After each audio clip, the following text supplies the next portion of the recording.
அனைவருக்கும் வணக்கம். என் பெயர் சிவகுகன். இன்று நான் திருவள்ளுவர் இயற்றிய திருக்குறள் பற்றியும் அதில் சில திருக்குறள்களையும் கூறப் போகிறேன். ஒவ்வொரு திருக்குறளும் 2 அடிகளை கொண்டது.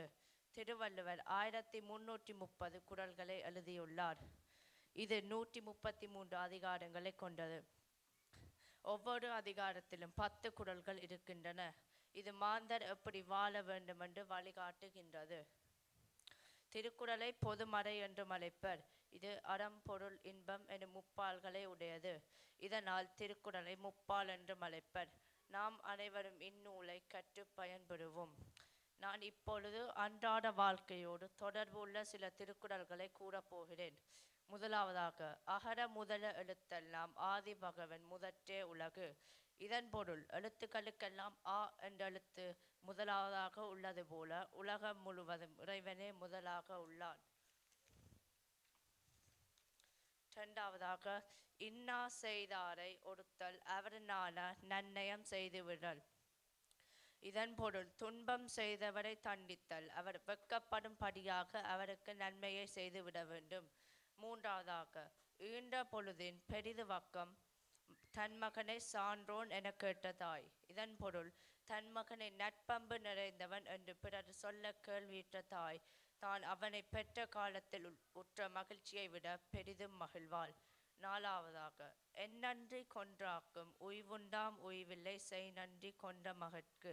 இதன் பொருள், பெரிய அறங்களை அளித்தாக்கும் உய்வு உண்டு, ஆனால் ஒருவன் செய்த நன்றியை சிதைத்தவர்க்கு உய்வு இல்லை. ஐந்தாவதாக, கற்க கசடர கற்பவை கற்றபின் நிற்காதற்கு தக. இதன் பொருள், கற்கும் நூல்களை பிழையில்லாமல் கற்க வேண்டும், கற்றபின் அதன்படி நடக்க வேண்டும். ஆறாவதாக, கேடில் விழுச்செல்வம் கல்வியொருவர்க்கு மாடல்ல மற்றையவை. இதன் பொருள், அழிவு இல்லாத நிலையான செல்வம் கல்வி, அதைவிட சிறந்த செல்வம் வேறு எதுவுமில்லை.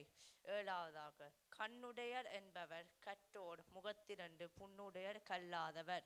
இதன் பொருள், கண்ணுடையவர் என்றும் சொல்வதற்குரியவர் கற்றவரே, கல்லாதவர் தம்முகத்தில் 2 புண்களை உடையவர் ஆவர்.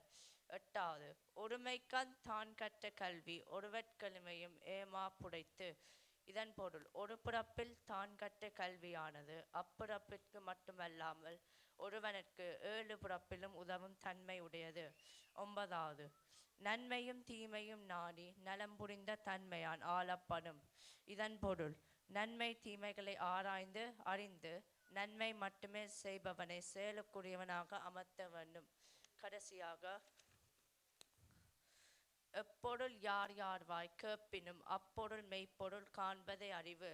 இதன் பொருள், எந்த கருத்தை எவர் சொன்னாலும் அக்கருத்தின் உண்மையான பொருளை ஆராய்ந்து காண்பதே அறிவு. நன்றி, வணக்கம். நன்றி சிவகுகன்.